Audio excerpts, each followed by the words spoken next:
Saint Isidore de Séville, plus 636. Fêté le 4 avril. Saint Isidore de Séville fut évêque et confesseur.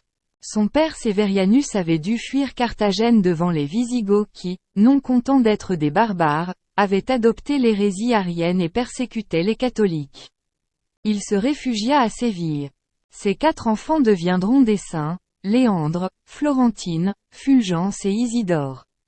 À la mort de ses parents, Isidore est encore bien jeune, mais son frère aîné, Léandre, devenu évêque de Séville, l'élève comme un fils. Isidore se nourrit, se gave, des livres dont regorge la bibliothèque fraternelle.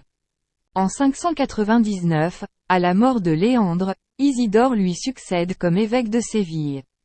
Il présidera des conciles et travaillera à la conversion des Goths à la vraie foi. Son « Histoire des Goths » nous est très utile car, sans elle, nous ne saurions presque rien des Goths et des Vandales. Tout en gouvernant avec un grand dévouement son diocèse, il écrit sans relâche. Toutes les richesses de la culture classique qui ont enchanté sa jeunesse, il les sent menacées par les invasions barbares. Or ce sont des trésors qui peuvent être utiles pour une meilleure compréhension des Écritures.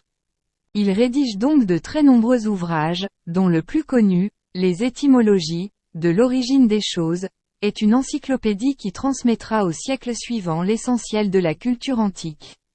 C'est à lui, avant les Arabes, que l'Occident doit sa connaissance d'Aristote.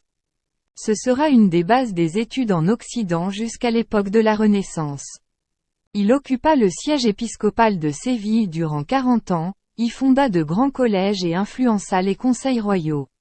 On le considère aussi comme l'un des initiateurs de la liturgie mozarabe.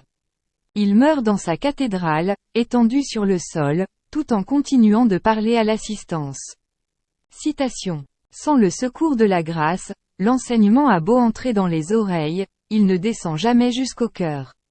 La parole de Dieu, entrée par les oreilles, parvient au fond du cœur lorsque la grâce de Dieu touche intérieurement l'esprit pour qu'il comprenne.